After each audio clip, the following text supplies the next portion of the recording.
Tidak lama setelah kurikulum KBK 2004 ini diterbitkan, ada perubahan yang terjadi di tahun itu, di tahun 2006. Baru saja 2 tahun ya kurikulum itu berlaku, sudah muncul lagi kurikulum baru yang disebut dengan kurikulum tingkat satuan pendidikan.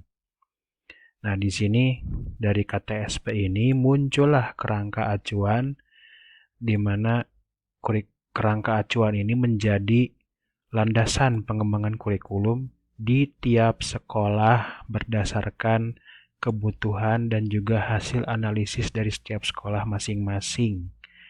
Nah, jadi dari tahun 2006 ini, wewenang untuk pengembangan kurikulum dibagi menjadi dua, yaitu di pusat dan di sekolah ataupun istilahnya di tingkat satuan pendidikan. Jadi setiap satuan pendidikan, baik SD, SMP maupun SMA, memiliki kewenangan untuk mengembangkan kurikulum secara sendiri-sendiri, namun tetap berdasarkan model umum atau kerangka acuan yang lengkap dari pusat. Nah, di sini yang diberikan kewenangan adalah mengenai materi, pengembangan materi, dan juga eh, muatan lokal yang disesuaikan dengan daerahnya ataupun sekolahnya masing-masing.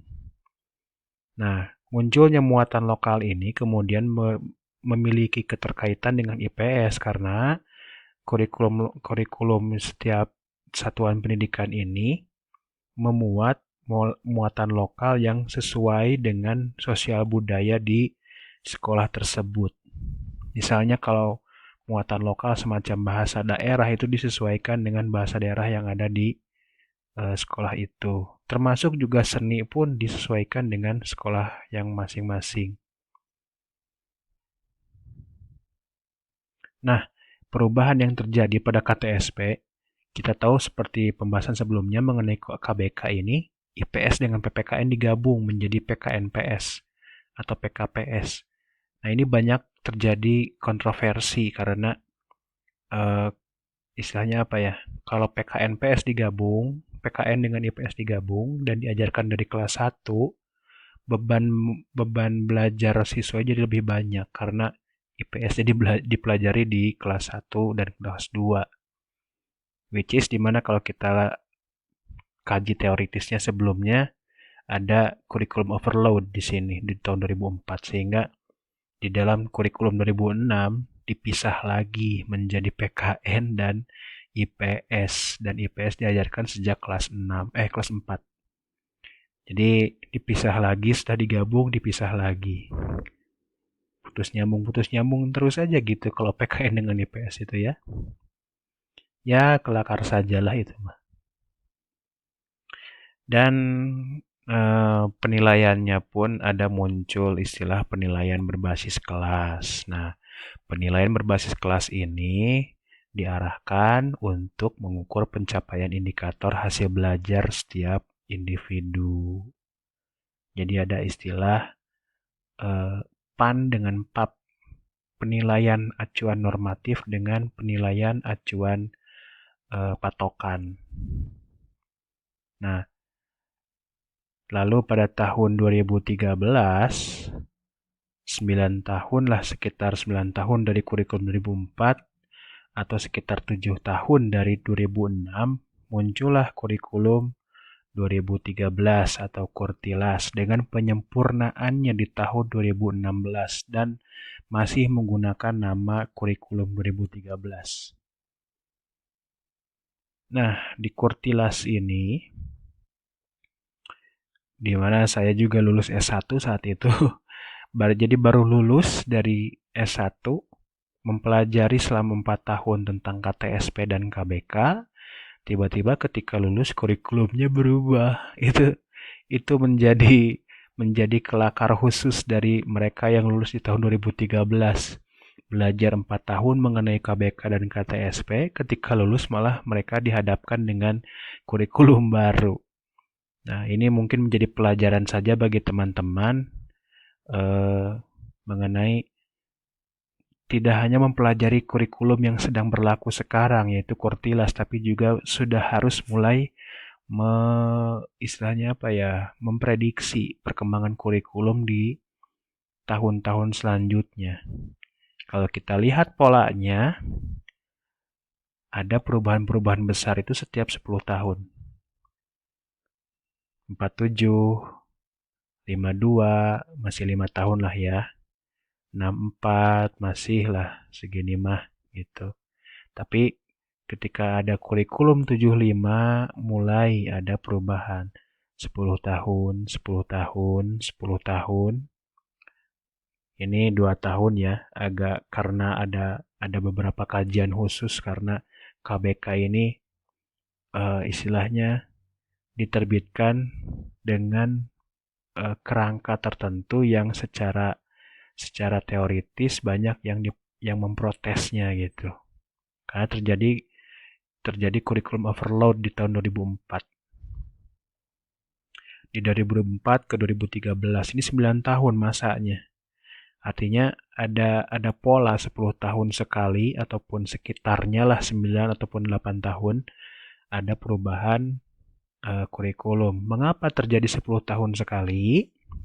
Karena dengan rentang waktu segitu kita ataupun pengembang kurikulum mendapatkan data yang cukup banyak tentang input dan output atau dari siswa yang masuk dengan siswa yang lulus. Misalnya dengan berapa persenkah siswa yang mencapai ketuntasan belajar secara maksimal, apakah lulusan itu diterima di dunia pekerjaan, bagaimana kompetensi mereka setelah lulus, apakah ada peningkatan yang signifikan atau tidak, sehingga membutuhkan rentang waktu yang katakanlah sekitar 5-10 tahun. Nah, dan kita ketahui juga rentang waktu itu berkaitan dengan kebetulan juga, bukan kebetulan ya, memang sudah diprogramkan. Pergantian menteri pun sesuai dengan periode masa jabatan yang lamanya 5 atau 10 tahun.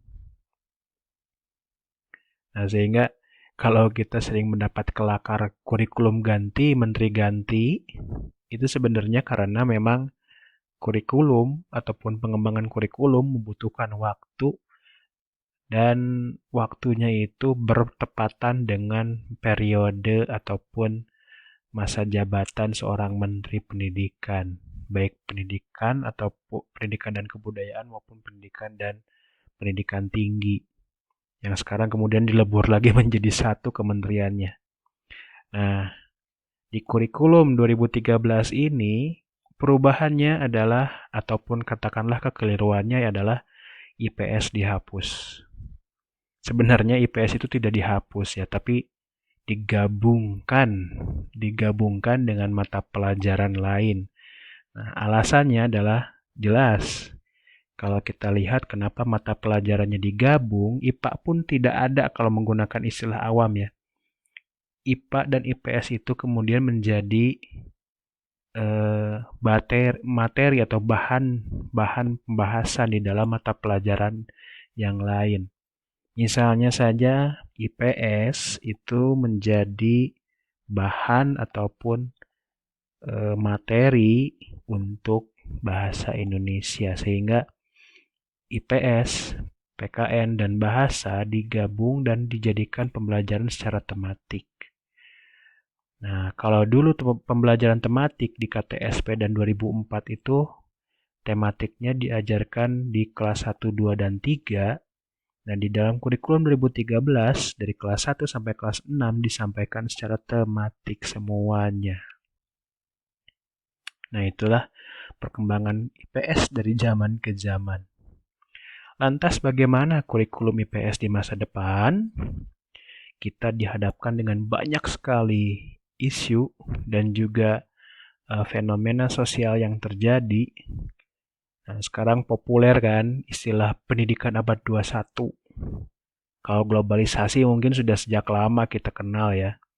Lalu ada istilah revolusi industri 4.0. Ada Indonesia Emas 2045. Lalu ada bonus demografi. Berhubungan juga dengan digital era.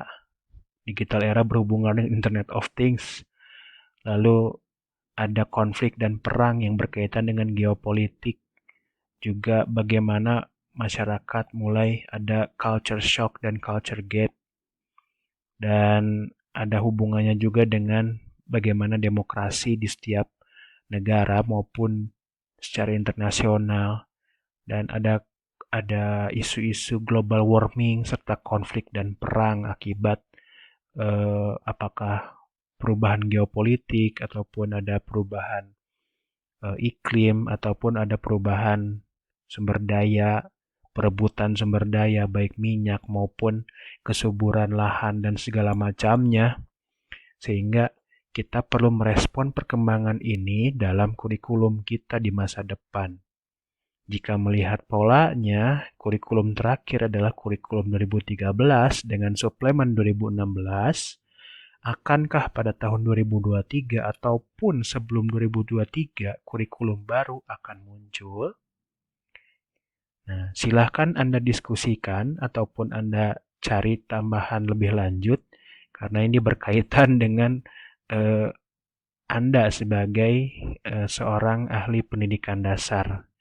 Seorang ahli pendidikan dasar yang bisa katakanlah secara teoritis. Kalau teori itu kan bahasan sebelum-sebelumnya kan teori harus bisa memprediksi, harus bisa menjelaskan, dan harus bisa menentukan sebab akibat dari sesuatu fenomena yang terjadi.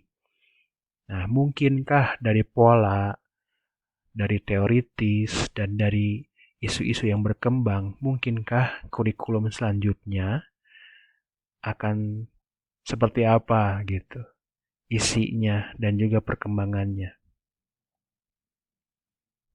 Jika Anda tertarik, silahkan bahas juga di dalam resume Anda ya. Kalau tidak ada bahan ataupun tidak menemukan referensi yang berkaitan dengan kurikulum di tahun 2023 misalnya, tidak masalah, Anda tidak perlu membahas di resume.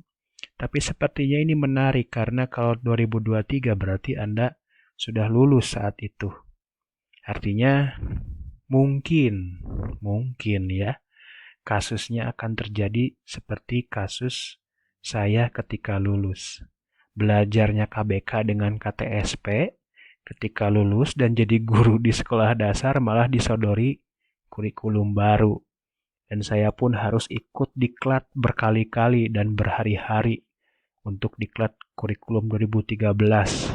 Meskipun masalahnya adalah kecepatan pengambilan keputusan dan juga sosialisasi yang tersendat-sendat antara pemerintah pusat dengan pemerintah daerah.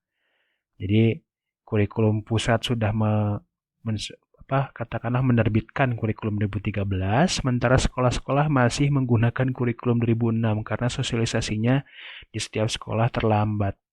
Muncullah masalah, ada yang menggunakan kurikulumnya double. Masalahnya ini menjadi problem tersendiri di tahun 2013 sampai 2016 tuh. Karena ada beberapa sekolah yang masih menggunakan KTSP di beberapa kelas ya. Misalnya kelas 3 dan kelas 6 masih menggunakan KTSP, sementara kelas 1, 2, 4, dan 5 sudah mulai menggunakan kurikulum 2013.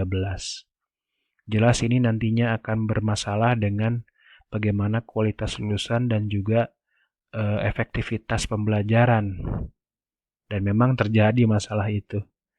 Nah, kita perlu mewaspadai dan juga mengambil ancang-ancang bagaimana kurikulum di Indonesia, terutama untuk pembelajaran IPS di masa depan.